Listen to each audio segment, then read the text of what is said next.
Assalamualaikum dan salam Sarawakku sayang. Buletin Ukas edisi petang 30 Jun 2020 kembali bersama saya, Lia Amira Anarigos. Tumpuan berita.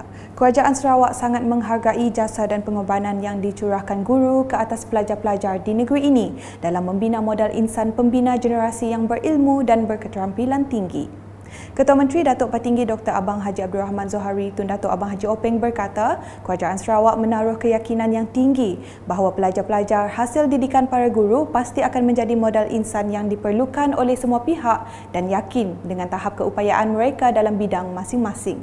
Saya mahu melihat anak-anak Sarawak dalam bidang pendidikan bukan tampil dengan jago kampung sahaja tetapi jago dunia. Yang fikiran mereka bertaraf dunia. Jago-jago yang begini saja yang layak dan mampu membawa Sarawak ke tahap dunia.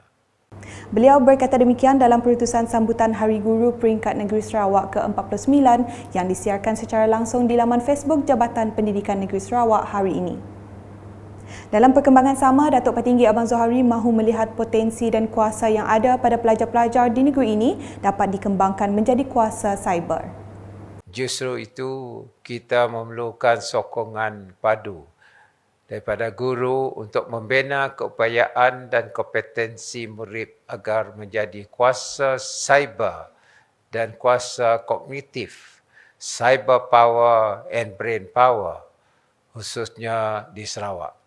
Untuk itu, tambah Ketua Menteri, bagi memastikan ianya berjaya, Kerajaan Sarawak komited memastikan kepantasan internet di negeri ini ditingkatkan. Usaha ini amat penting, terutamanya dalam usaha kita untuk menjayakan ekonomi digital. Dalam usaha menghadapi cabaran dan persaingan global, Kerajaan Sarawak komited untuk membina infrastruktur yang berkaitan. Oleh itu, saya berseru agar semua penduduk di negeri ini supaya sentiasa bersiap siaga untuk menerima perubahan dan menganjakkan paradigma masing-masing selaras dengan tuntutan global semasa. Seterusnya, pelaksanaan projek bekalan elektrik luar bandar RES Persekutuan yang telah diambil alih Kerajaan Sarawak dijangka siap hujung tahun ini hingga 2021. Projek tersebut adalah daripada 23 projek RES yang lewat disiapkan dan kerajaan negeri kini dalam peringkat mengambil alih 13 lagi projek selain 10 daripadanya telah diambil pada 2019. Menurut Menteri Utiliti Datuk Seri Dr. Stephen Rundi Utom, menerusi kenyataan media kementeriannya pada Isnin, salah satu daripada projek telah dilaksanakan di Marudi dengan menggunakan sistem solar di bawah skim pembekalan elektrik alternatif luar bandar. Manakala 6 projek melibatkan 16 kampung dengan 328 isi rumah dilaksanakan oleh Sarawak Energy di bawah peruntukan kerajaan negeri. Bagi pembukaan tender untuk projek selebihnya pula akan dilakukan selepas ini. Tambah Datuk Seri Stephen Rundi, di Lawas terdapat 4 kampung yang terjejas sebelum ini akan dimasukkan ke dalam rancangan pembekalan elektrik bersama 36 buah kampung lain di Berkelalan. Jelasnya penduduk di kawasan itu akan menikmati kemudahan elektrik 24 jam dengan siapnya pemasangan bekalan 33 kV yang dijangka beroperasi secara berperingkat mulai 2021. Berikut pula, Ahli Parlimen Batang Lupar Datuk Seri Rohani Abdul Karim bersedia menggalas tanggungjawab sebagai penasihat di Pejabat Ketua Menteri Sarawak khususnya dalam membawa pembangunan di kawasan luar bandar. Menurutnya, amanah yang diberikan oleh Ketua Menteri Datuk Patinggi Abang Zohari begitu berat namun perlu beliau pikul demi membantu masyarakat luar bandar terutamanya di kawasan Batang Lupar. Syukur Alhamdulillah, semasa COVID juga saya mendapat satu berita yang sangat menggembirakan dan sangat teruja, dan bagi saya berita ini bukan untuk saya tetapi sebenarnya untuk kawasan saya, iaitu saya telah dilantik sebagai penasihat di Pejabat Yang Amat Berhormat Ketua Menteri.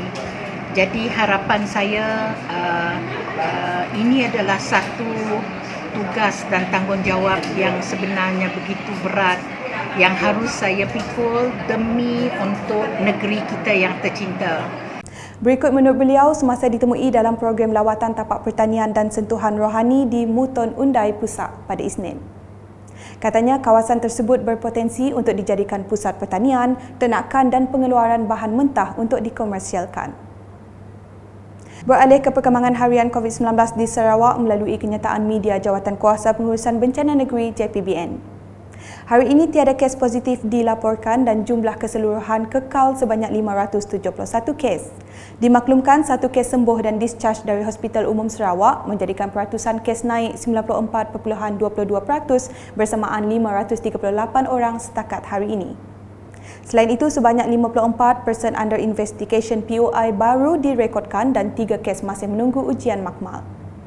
Berbalik mengenai sambutan Hari Guru ke-49 peringkat negeri Sarawak hari ini. Tokoh Guru Sarawak 2020 dianugerahkan kepada Bacon Janet dan Tokoh Kepimpinan Pendidikan Sarawak 2020 Awang Hambali Awang Hamdan menerima anugerah yang disampaikan oleh Ketua Menteri Datuk Petinggi Abang Zohari Tun Openg.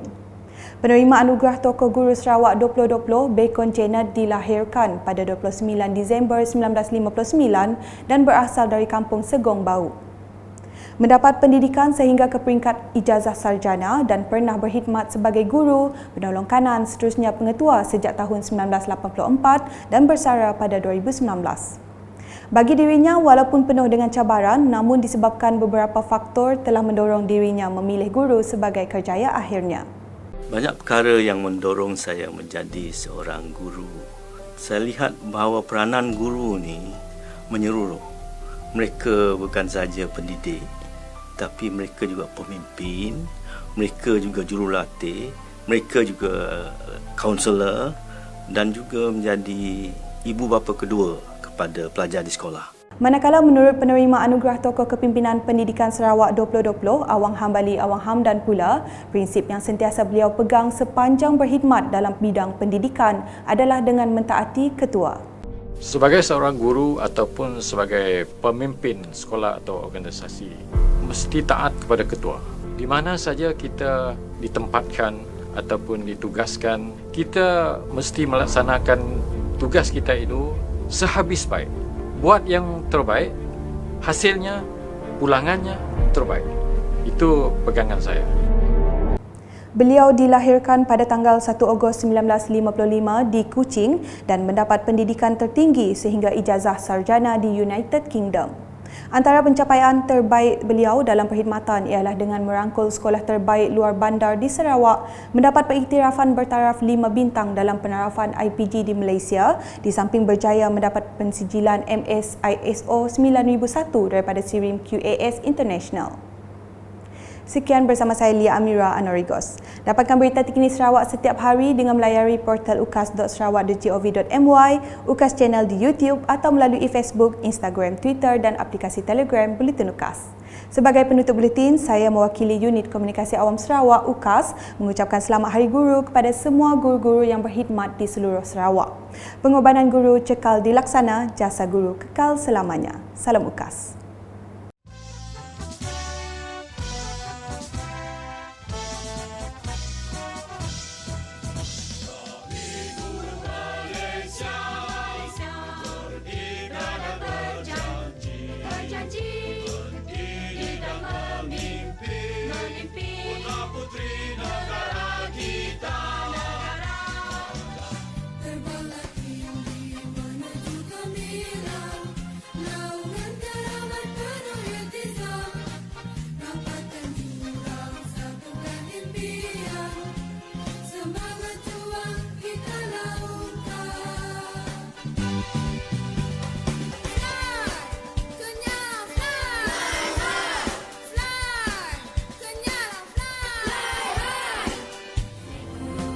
Guru sentiasa berikhtiar melakukan yang terbaik untuk anak didik. Ilmu boleh dipelajari di mana-mana. Kutip akan sentiasa lekat di saluran. Ingatlah, ilmu yang dikutip walaupun secepis, tentu ada guru yang menyampaikan. Terima kasih, Cik.